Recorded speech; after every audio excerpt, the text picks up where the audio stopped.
បាទសួស្តីបងប្អូនទាំងអស់គ្នាអូខេវិលមកជួបជាមួយខ្ញុំបាទទៀតហើយថ្ងៃនេះបាទនៅថ្ងៃនេះដែរខ្ញុំបានក៏មានមុខម្ហូបថ្មីដើម្បីចែករំលែកដល់បងប្អូនទាំងអស់គ្នាអូខេមុខម្ហូបនេះដែលមានឈ្មោះថាភ្លាសាច់គោពិសេសអូខេអញ្ចឹងភ្លាសាច់គោពិសេសនេះ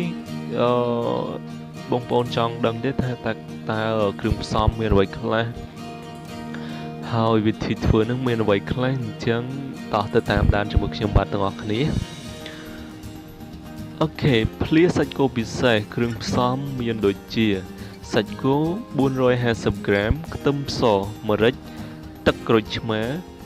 ដើមខ្ទឹមសាឡាត់ជីក្រហម1បាច់ជីអង្ការ1បាច់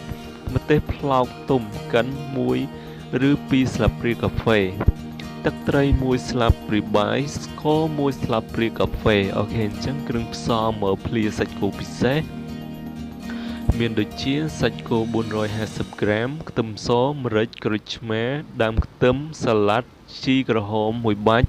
ជីអង្ការ1បាច់ម្ទេសផ្លោកទុំកិន2ស្លាបព្រាអូខេ1ឬ2ស្លាបព្រាកាហ្វេទឹកត្រី1ស្លាបព្រាបាយស្ករ1ស្លាបព្រាកាហ្វេ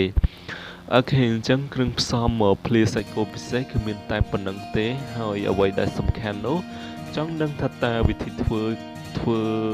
នោះវាមានលក្ខណៈបែបម៉េចអូខេតោះទៅតាមដានជាមួយខ្ញុំបាទទាំងអស់គ្នា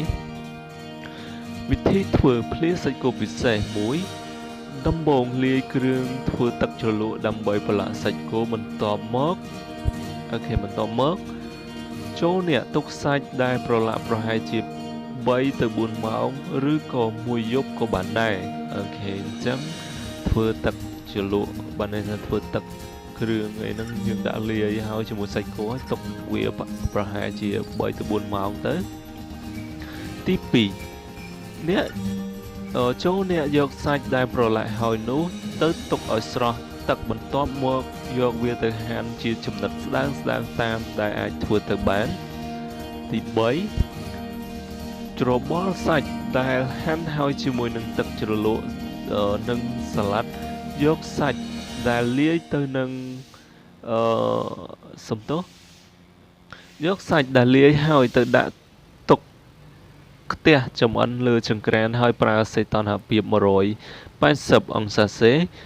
ដោយរោយជីដែលហាន់ហើយជាការស្រេចអូខេអញ្ចឹងវិធីធ្វើគឺមានតែប៉ុណ្្នឹងទេអត់មានអីសាំញ៉ាំដែលត្រូវពិបាកធ្វើហើយឲ្យបងប្អូនពិបាកក្នុងការផ្សំគ្រឿងហើយពិបាកក្នុងការធ្វើវាអត់ដូចជាអត់ពិបាកអីទេគឺងាយស្រួលសម្រាប់បងប្អូនទាំងអស់គ្នាអូខេអញ្ចឹងខ្ញុំសូមរៀបរាប់អំពីវិធីធ្វើម្ដងទៀតអូខេដើម្បីឲ្យយល់ទាំងអស់គ្នាអូខេវិធីធ្វើដំបូងយើងលាយគ្រឿងធ្វើទឹកជ្រលក់ឲ្យដើម្បីប្រឡាក់សាច់គោនឹងចូលទៅរួចហើយយើងទុកប្រហែលជា2ឬក៏3 4ម៉ោងអីចឹងទៅឬក៏អាចទុកមួយយប់ក៏បានដែរបន្តមកទៀតយកសាច់គោដែលប្រឡាក់ហ្នឹងហើយយើងទុកឲ្យស្រស់ទឹកបន្តិចមក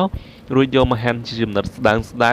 តាមដែលអាចធ្វើទៅបានណាបន្តមកទៀតយើងច្របល់សាច់ហ្នឹងជាមួយនឹងទឹកជ្រលក់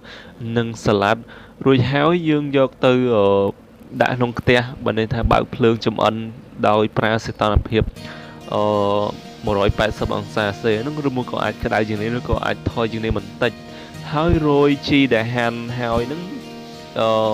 ជាការស្រេចដូចនៅក្នុងរូបភាពដែលបានបង្ហាញបងប្អូនទាំងអស់គ្នាអូខេអញ្ចឹងវិធីភ្លាសាច់គោពិសេសគឺមានតែប៉ុណ្្នឹងទេហើយក៏សូមអរគុណចំពោះបងប្អូនដែលតែងតែ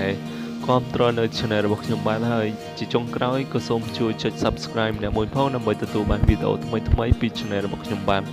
អូខេសូមអរគុណជួបគ្នានៅពេលក្រោយទៀតអូខេបាយបាយ